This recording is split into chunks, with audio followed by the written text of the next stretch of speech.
Hi everyone, my name's Will, and I work for the mobile web, or lead the mobile web team in London. My name is Pavel. I'm head of front-end department from Moscow. We both work for Badoo, a social discovery platform for meeting new people. We build web and native applications which allow more than 200 million users across 190 countries to meet each other around the world. So, I lead the mobile web team, and we've recently been re-architecting a lot of the way that we access our API layer. And I'm going to talk a bit about that, some of the background problems with API. Pavel's going to discuss some details about how we've implemented that, and then I'm going to finish off with some examples of how we actually use the tools we've built to build an actual service. So first of all, what is an API?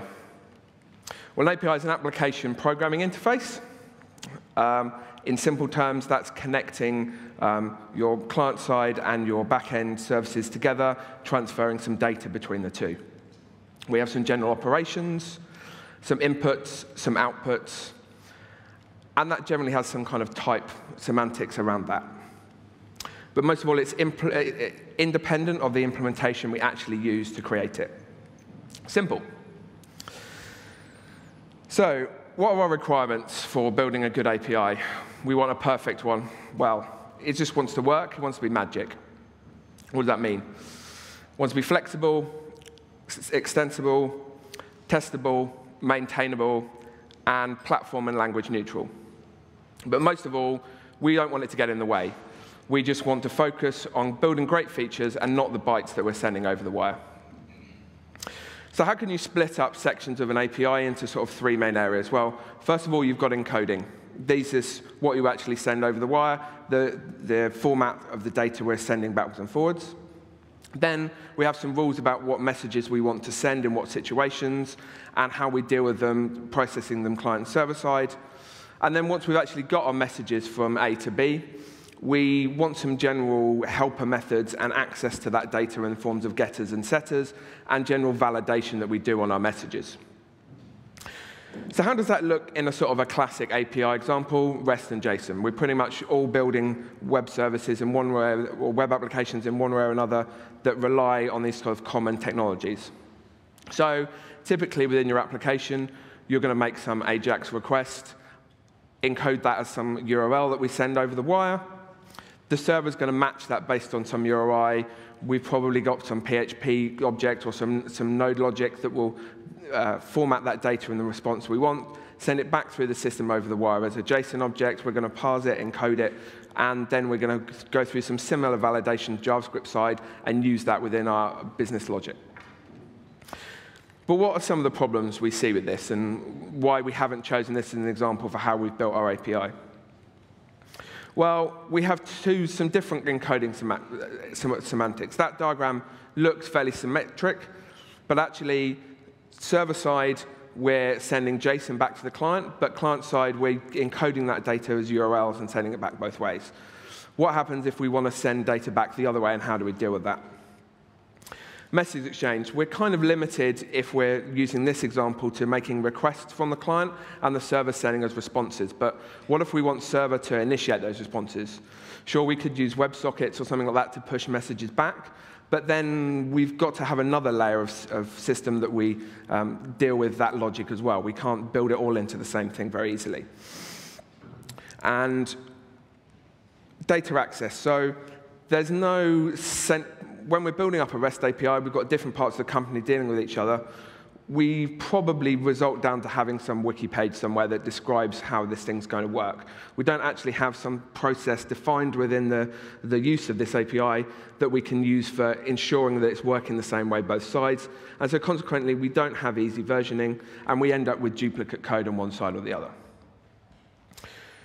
So Badoo's APIs. How does this fit into terms of some of the things that we're doing? Well, we've got a lot of databases, in-memory caches, high-performant daemon services that allow us to scale out to our 200 million users. And they're connected via some native, binary interface to a core web API that happens to be built in PHP. From that, we have our main desktop site on www, which connects into that API and builds out the features for our main users. This API didn't really suit a mobile experience when we came to build this out later. So on top of this, we have a mobile API core that sits and tops and presents a slightly different view. From there, we have some native applications for iOS, Android, and Windows Store that, again, have a binary interface that they use connecting to this API. Then the first thing we did after that was, well, we have a desktop site and a native site, but we don't have a mobile website. And the site wasn't suitable for being responsive. We had some designs for mobile. We decided we'd build essentially a feature phone version of the site that connects into the same mobile API. That uses Java as its technology, and again allows that to use the same native interface for building that site out. Then, 18 months, 2 years ago, we decided we want a single-page web application. And of course, we connected it straight into the mobile API and used the same thing. But we didn't, because sadly, we couldn't use those native technologies out of the binary technologies out of the box. So we ended up providing another API layer on top of the Java site and providing a sort of semi-RESTful service there. So recently, we've been drawing that arrow back in the right direction. And I'm going to pass over to Pavel now that's going to talk about some of the ways that we use those experiences for building a native app and actually allowed us to encode it in a more web-friendly way. Thanks, Will. I will talk about the solution we ended up with and some key points that you should keep in mind designing the protocol. There are a lot of protocol implementations on market, but some of them are over-engineered, some have too much XML inside, some force developer to write in machine-readable language, so none of them are perfect. So let's take all best parts of the different solutions and build our own. I'm kidding. We won't tell you about building another universal API. Probably you know what happens if you try to build an universal solution which solves all the problem. Instead of that, I will tell you about the problems we found during designing our protocol and how we have solved them. So what should be the protocol values? First of all, we want to have a protocol description which is independent from language and platform that I use in the API. We want API to be available for all platforms, including Java, Objective-C, Android, all the stuff. We want to be CPU and network efficient on the same platforms. We want to have a nice data access class with getters, setters, and validation hidden inside. We don't want to have a separate config with all the roads where to send a message to get something back. We want to put it inside the protocol. And of course, because we are a feature-rich product and we want to deliver new features fast, we want to have versioning, because all of you know how long does it take to pass the approval process from Apple or from Google, and still users doesn't update instantly.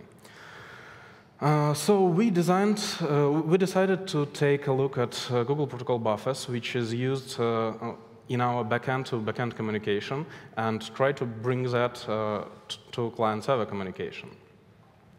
We can take a look at the same diagram we have for REST plus JSON.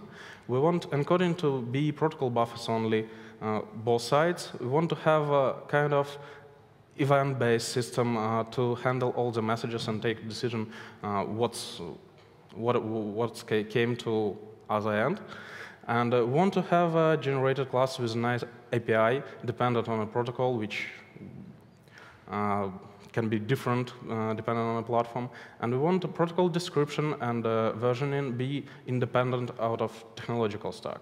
We want to automate as much as possible. So let's take a closer look at Google Protocol buffers. First of all, they have a very nice interface definition language which actually have all the features that we need. Internal representation is also very good. We can easily extend the protocol itself and internal stuff in case we have to patch the compiler or things like that. In terms of language support, Google ships support only for C++, Java, and Python. So at 2009, when we start looking at this thing, there were no support for PHP and JavaScript we needed. But in 2010, Google landed protocol buffers compiler plugins, which actually allow you to write your own implementation for any language you need.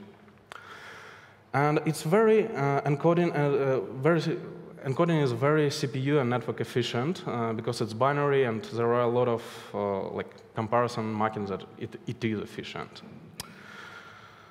Let's take a look at details of Google protocol buffers.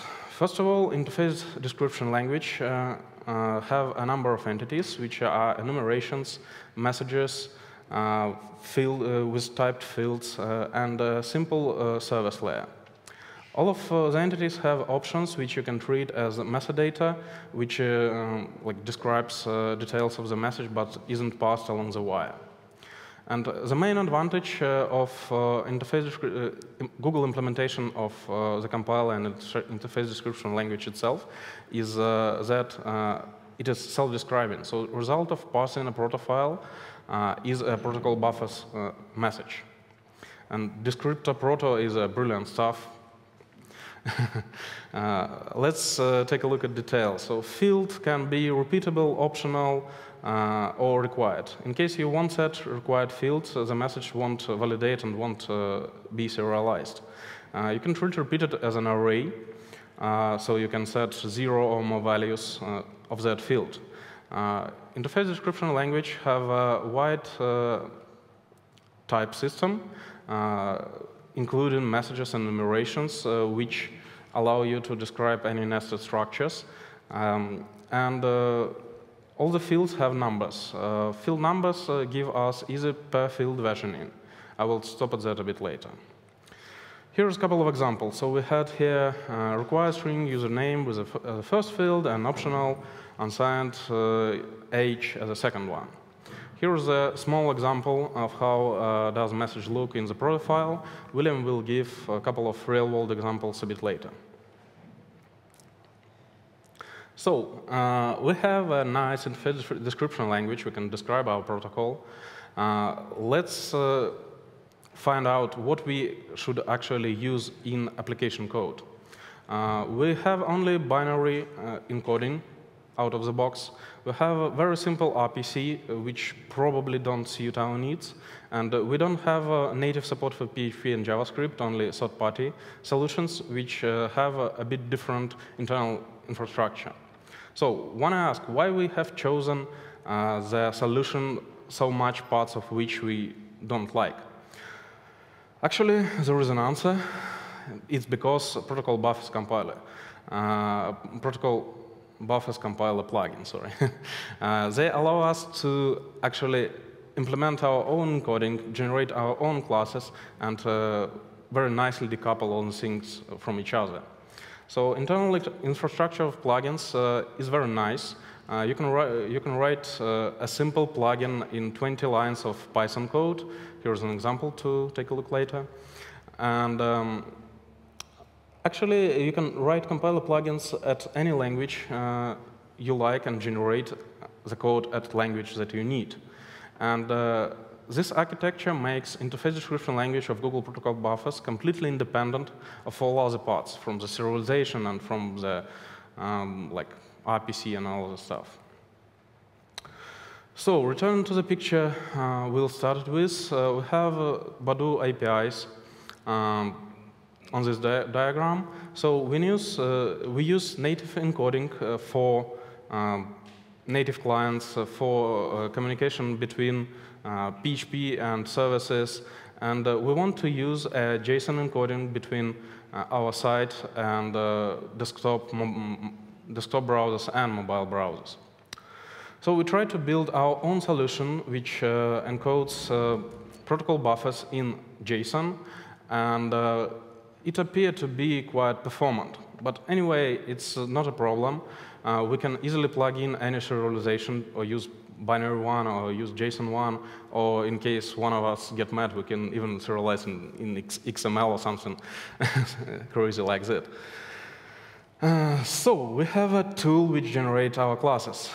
To simplify development process and developer life, we want to auto-generate all of that.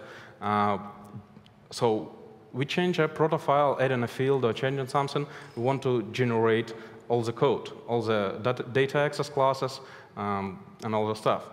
On mobile developer infrastructure, we have a ground task which does all the work. And on our website, we have a bit more control about over backend. So we can generate code only in case proto file is newer than generated code on any request. On production, we just do a generation during deploy process. So we have a nice interface description language. We have a tool which auto-generates all data access classes, and we have a nice encoding we are happy with. Let's talk about message exchange. So out of the box, we have services, which like simple RPC implementation. RPC is an ability of one node to call a remote procedure on another node without knowing the implementation details. For me, the services that came with Google Protocol buffers are too simple for a complex application. So first of all, we need a protocol layer service wrapper, which will contain like message ID, session ID, global protocol versions, and things like that. So all the requests and response should be wrapped in a message. Also, we have a dependency that we want two-way RPC. So we need a server to be able to call a procedure on a client, to show a promo screen, to deauthorize client, to ask for an upgrade, or anything backend guys want, because we control the server. We can deploy in a number of minutes, but we don't control the... sorry. Client control is harder. So we built our own RPC implementation, which we call it two-way RPC. RPC class takes as a parameter the command ID and protocol buffers message, and you can subscribe to any message that can came from the backend. If you want to listen to all RPC messages, you can subscribe on RPC any layer and listen to all responses that could possibly come from the server. So you can think about this as a backway server calling a procedure on a client. The callback will receive our nice generated class with all the types validated. You don't need to worry about field existence or field type, so it simplifies application code a lot. And actually, we just used entities we had at the protocol. We used the enumeration for message IDs of request and response, and normal GPB messages to pass over the wire. The last but not least, versioning is very important. So we have out-of-the-box per field versioning. So when you pass a new field to a client which don't know about it, it will just ignore it because of field number. I've told a bit earlier. And because of our RPC implementation, we can ignore unsupported commands on our clients. Also, because we use only generated data access classes, in case you have removed some field in a protocol and try to use it in a client, you will receive compilation time errors that getter just doesn't exist. So, in the end, you should define protocol in one way, in one place.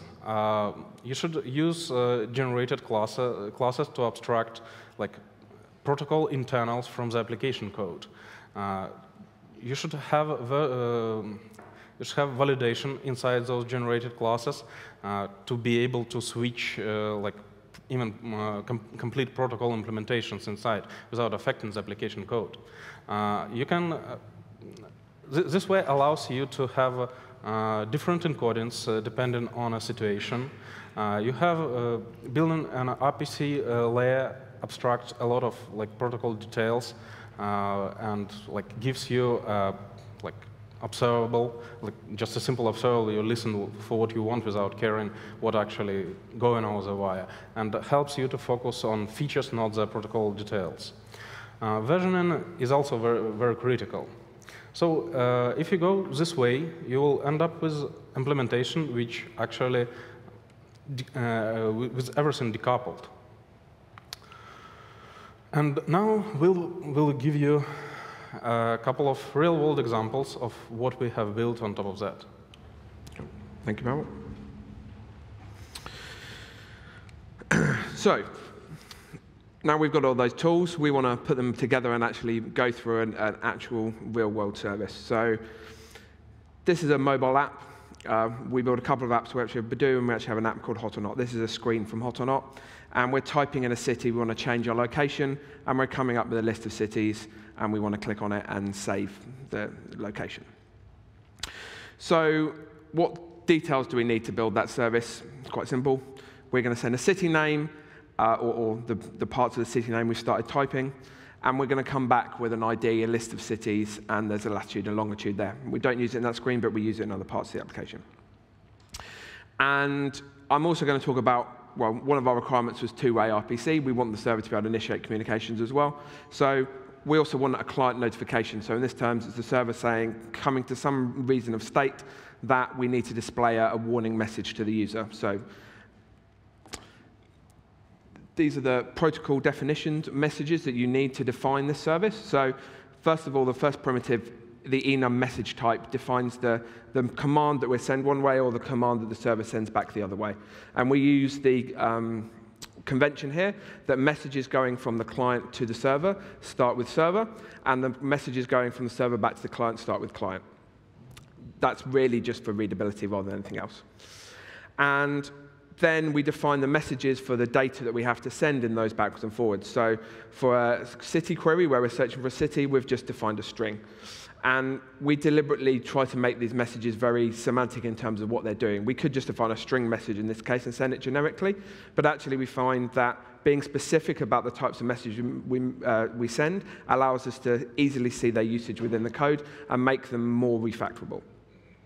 And then the response coming back from your backend can be a cities message, and you see here we've got a repeated city object, which is allows you to see you can nest these things quite well, and you get sort of good object-oriented style structure. And then finally, you've got a client notification message, which has just got an ID and a title and a message, and we want to display this in an alert box. Before we move on, there's a couple of boilerplate things that, or core things that we have to define once. Pavel talked like a wrapper message that we need. So here we've got our initial wrapper message, and this describes everything that gets sent over or is a container for everything that gets sent backwards and forwards. And that's got a version and a message ID, and then a message body. And as we add new types of message to our protocol, we fill the message body out with these types of message. And the way Google Protocol Buffers works, you can, or the way the encoding works, is that you can fill that in with optional fields, and you've got that data available to you. So this is a generated class example for JavaScript. The details of it don't matter. It's a generated class. That's the point. A couple of things to take away, though. It extends a base class. So there's a base class which we have control over as well. You don't have to edit it on a day-to-day basis, but it contains your basic getters and setters, some generic validation for you, making sure everything's happening properly. And then here we have the descriptor information that we've pulled out of the proto definition when we've done our generation stage from the message into our actual generated class. And then the same thing for PHP. You could use JavaScript on both sides. You could generate it into Java. You could do whatever you want. But again, we've extended a base class which contains our basic functionality, and we've got our descriptor information that's specific to how we want it formatted for PHP. So now we've got our generated classes, and we're ready to start using that with our JavaScript RPC library. Let's step through how we might actually do that. So we want to make a new RPC call and send the message type of server search city. So remember, it begins with server. We're sending it from client to server. And we want to give that a callback, or we want to give that a city query object, which contains the data that we want to query. So first of all, we have to build a new city query object and do a set name on it with the name that we want to do, and we pass it in. Once we've done that, we need to bind some events in. So we want to listen, in this case, to client cities, and we want to pass that to a callback when we get a result from it. So this is kind of node style. We pass in an error and then a cities object. And we can either handle the error that might come or ignore it if it's null. And then we can loop through our list of cities and update some view that we might want to do with our cities object. Likewise, we can listen to our client notification event here and pass that into a callback that we deal with in an alert box. And then finally, we fire a request function, and that actually sends it off to the server, and we wait asynchronously for the response. But wait a minute, we said that we wanted to listen client notification on any situation, and we don't want to have to go and do on-client notification for every single RPC callback we make. So actually, we want to bind that into the RPC any call that Pavel talked about earlier. So if we remove that on-client notification message there and create an RPC on any call, we can bind our client notification in generically, and any message that we send, or if we're using a different communication channel, so if we set WebSockets up, or if we have some other kind of service enabled, that message can get pulled down, we can encode that, and we can set up an alert for it. So that's the end of the examples, and this is sort of a quick summary of what we've gone through. We've discussed REST and JSON and why that wasn't suitable for our case, gone through the protocol values, and I've discussed a few examples. So these are our contact details. The slides will be up shortly at techblog.badoo.com, and if we'll be around for some questions if you want to catch us in the hallway later on. Great, thanks guys.